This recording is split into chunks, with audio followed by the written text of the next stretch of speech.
Hey guys, it's Sebastian from AskSebby, and today we're going to talk about yet another wave of American Express shutdowns. Big favor as always is to smash the like button so the algorithm picks it up so people are warned about this. If you want to hear about future shutdowns, then consider subscribing because I do expect more of them. For this wave of shutdowns, there's going to be two main catalysts. The first one is 3x back referral offer, and the second one is PayPal Key. So American Express does have a rewards abuse team, also known as the RAT. And they're looking for some cheese. So for the first half, that 3x bit, back in October, American Express had a promotion where if you referred at least one person, you got 3x back on all of your transactions. This didn't stack though, so whether you referred one person or 10 people, it was still only 3x back. This was a huge opportunity because depending on the card you were using, it meant that you could theoretically get 4x back on everything. So the 1x base points plus the additional 3 points. So how can you play this? If you had something like the Schwab Platinum card, then you can actually cash out your points for 1.25 cents for each of them. So 4x back times 1.25 is 5% return on spend for all of your transactions directly into your brokerage as cash.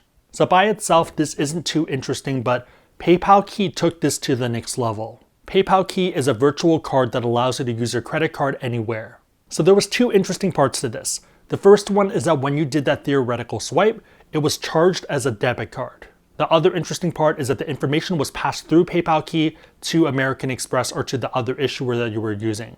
So you might be thinking right now, okay, cool, why does any of this matter? So the reason this matters is because there's a bunch of services out there where if you use a debit card, it's substantially cheaper. Maybe you're doing some weeklies and you bought some calls for Neo or for Palantir and you ended up making $50,000. So in that case, depending on your tax bracket, that might mean that you're paying $25,000 in taxes. If you're doing that prepayment, you can pay 1.87% as a fee, and it still makes sense. 4x back is still worth it. But if you did it as a debit card, then it's substantially less. So that right there is how PayPal Key can earn you a bunch of points while minimizing your cost. So what people ended up doing was taking this a level higher and then chaining this through Plastiq. There was about a 2-month period where PPK worked with Plastiq before they shut it all down, and people really took advantage of this. Plastiq charges 2.85% for credit cards, but only 1% for debit cards. So with this information, what people ended up doing was mortgage payments and other transactions just to get additional points. American Express has some pretty defined terms of what they like, and they generally like you playing within the box. We'll talk more about this towards the end of the video, but stuff like tuition is fine. Any loan payments is generally not okay. So this includes things like mortgages, student loans, and obviously credit cards. So some people took this way too far and used their American Express credit card, ran it through PayPal Key to make a payment through Plastiq back to their credit card. So why would someone do this? Let's say you were doing a $5,000 transaction, you're paying that 1% fee, that's going to be $50 that you're paying to Plastiq.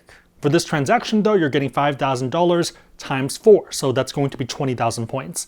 Through Schwab, 20,000 points is $250. So by doing that transaction where you're fundamentally paying off your own card, you're generating $200 for every $5,000 that you spend.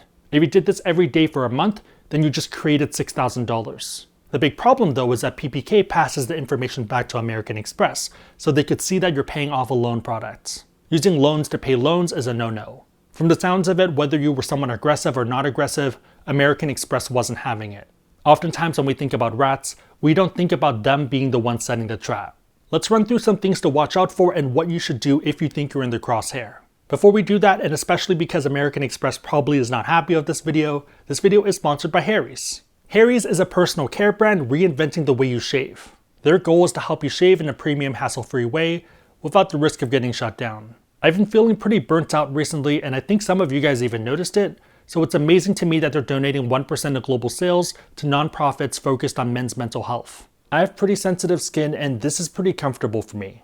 I'm a sucker for a convenient deal, and they just released their sharpest blades ever and it's still just $2. The trial set is just $3 and they have a satisfaction guarantee. You can kind of think of it like a downgrade path if it's not a fit. They also have some pretty good gift sets if you're looking for a stocking stuffer or for an easy gift for the holidays. I'm actually going to buy one of the gift sets for myself just because I need a new travel tote and my last one's getting pretty worn out. The trial set is just $3 and an easy way to support the channel is to sign up for this and give it a try. This offer makes a lot of sense, especially compared to the retail price, even if you went into a physical store. Redeem your trial set for just $3 by going to harrys.com/AskSebby. Diving back into it, American Express is probably the most aggressive issuer in terms of shutdowns. We see this in two very obvious ways. The first one is that when other issuers are not happy with what you're doing, oftentimes they'll send you a warning. So with Chase, we saw this pretty directly, where people were abusing the referrals and Chase sent letters telling people to stop. Maybe I'm crazy, but to me at least it seems pretty fair. With American Express, if you do anything wrong, then you're pretty much cut.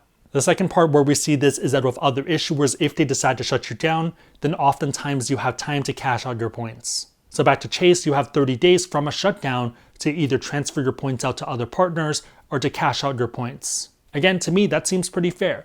You might have accrued a lot of points, maybe you did something wrong at one point, but you don't really want to lose everything. So imagine you earned 200,000 points legitimately and then you earned the last 10,000 points in a way that people didn't like. With American Express, 99% of the time, the moment that you get shut down, the points are gone. So if you think you did something wrong, how do you know if you're getting reviewed? The best way to test this is to do a transfer of your points. So this could be through Schwab, it could be through Morgan Stanley, or transferring it to airline partner. If the transfer does not go through, then it likely means that your points are frozen. Being frozen does not necessarily mean that it's going to be shut down, but it means that they're investigating you. So it depends on your thought process here, but if you know you're going to get shut down, then I'd try to do that transfer and call in to see if they'll push it through. You're pretty much hoping for that 1% chance that you get lucky, that the person answering the phone doesn't realize that your account should be frozen and that these transfers should not go through. On the flip side, if you know that you're being very aggressive with this, I'd probably just cash out your points every week or do transfers every week just to de-risk from this. So what type of behaviors don't they like? Number 1, referring yourself to cards. Number 2, finding ways to pay credit with credit. Number 3, buying Visa or MasterCard gift cards are things that can easily be liquidated. Number 4, trying to use peer-to-peer transactions to hit minimum spends. Number 5, which starts in 2021, is transactions related to precious metals. All of these things have been causes for shutdowns in the past, and I wouldn't be surprised if we see additional waves of this in the future because it just makes a lot of sense. So if you have MR points, if you have cash back in those accounts, then they have the ability to claw that back.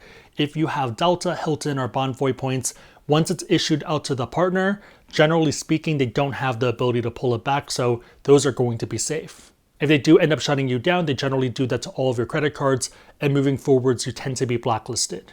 You can kind of think of it like a breakup where they get everything. So if you're not sure if what you're doing is eventually going to piss them off, I think using Plastiq's list is a very good starting point. So they have a pretty big list of approved transactions, and the reason I think this is a good starting point is because they worked directly with Plastiq to figure this list out. We'll spend the next 60 seconds running through this because I think there's a lot of value there. So starting from the top, car loans and auto purchases are not okay. For business services, it's going to be across the board. So this includes building maintenance, leasing, repairs, all the way to creative agencies such as photography or ad agencies. Even security tech and also construction and landscaping is not okay. So if the person you're using takes American Express, you can still do that transaction, but this gives you a bit of insight into their thought process. Saying this again because I think it's important, if your photographer takes American Express and they have like a machine to do that, that's going to be fine. Club dues like country clubs and also sports clubs are going to be fine, but other memberships are not. Any debt product is a no-go, including collection agencies. For education, tuition is fine, but not student loans. Insurance is surprisingly also not okay. Rental is super interesting, so residential rent as well as HOA fees and condo fees are going to be fine, but not commercial rent or a lot of other things here. Tax payments seem fine across the board, so that's pretty good. Utilities are fine other than for phone and internet. Side note, if you want to check out Plastiq, you can get $1,500 in fee-free dollars after sending $15,000 through their platform. I generally only recommend Plastiq for minimum spend purchases, but it might make sense if you're getting Forex back on everything. Referral link is going to be down below in the description box. Overall, I'm not too surprised by this just because American Express has made it very obvious that they have a one-strike policy. For the less aggressive ones like student loans and mortgages, I would really prefer if they gave warnings or at least gave people the opportunity to cash out their points, especially if they accrued a lot of points over a long period of time and then just did something they didn't like in this recent period. For the more aggressive credit card to credit card one, I'm not too surprised and I don't really feel as bad there. That's just what I think though. Let me know down below what your thought process is here and whether you're someone who's affected by this. If you liked it, give it a thumbs up. It really helps us out. If you know anyone else who'd benefit, share this with them. It'll probably help them out, but otherwise, hope you guys liked it. See you guys next time.